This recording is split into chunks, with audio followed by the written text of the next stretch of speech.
So we're asked to graph this system. So both of them are set up so that you have x and y both on the same side. These ones can usually be graphed quickest using the intercepts method. So like x plus 3y equals 3. I can find the y-intercept by plugging in 0 in for x. And then if I solve that equation, I get y equals 1 because I divide 3 from both sides, right?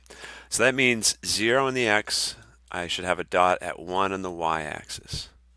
And then I can find the x-intercept by plugging in 0 in for y. So we've got x plus 3 times 0 equals 3.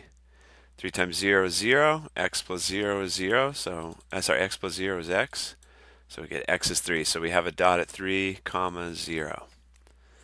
Okay, and you might have heard that as cover up. You cover up one of the variables, solve for the other one. So that means, oops, this is a student's graph. How can I do it? Oh no, I can't do it because this is a student submission. Okay.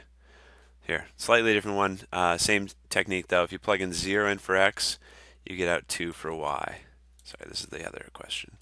If you plug in 0 in for y, you get out 8 for x.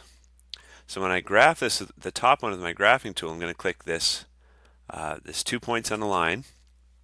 I'm going to go to 2 on the y-axis and 0 on the x-axis and put a dot. And then I'm going to go to 8 on the x-axis and 0 on the y-axis and put a dot. So there's the first line graphed. And we'll do the same thing with the second line, except, yeah, we'll be all set. So if I plug in 0 in for x with the second line and solve, then you're going to have 2 times 0 plus 8y equals 48. So 2 times 0 is 0, so you got 8y equals 48.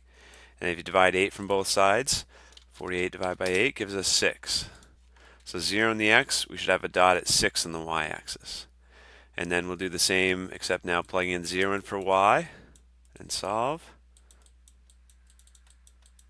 8 times 0 is 0, so we get 2x equals 48, or if you divide 2 from both sides, you get x is 24. So that means we should have a dot at 24 on the x, 0 on the y. I don't think our graph's going to fit that because we only go to 20 on the x. So since this dot doesn't quite fit, we should try to plug in another number.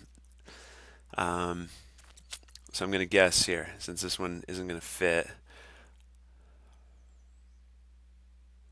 Let's go.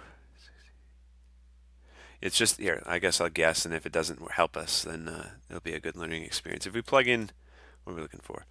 If we plug in 2 in for y, it's going to be just a tiny bit more work.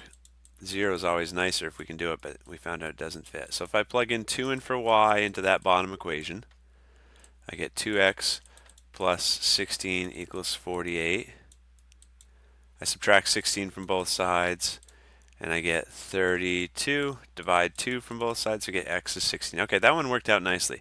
I just guessed for a number for y. You can pick whatever number you want, and MyMathLab is going to mark it right as long as you get the correct corresponding number. So I said, well, we plugged in 0 in for y. That value didn't fit on our graph. So let's plug in a different number for y and see if that value is going to fit. I plugged in 2 in for y, and when I solved the equation, I got 16 for x. That one does fit. I need to go to 16 on the x and 2 on the y, which these go up by 2s, 2, 4, 6, 8. So 16 on the x, 2 on the y, I put a dot. Okay. And then the other dot we had for this graph was 0 on the x, 6 on the y, put a dot. So that's what our graph should look like. And then what is the solution to this system of equations? Look, they look to be running parallel. They're never going to cross, right? So we call that inconsistent. There's not going to be a solution if they never cross.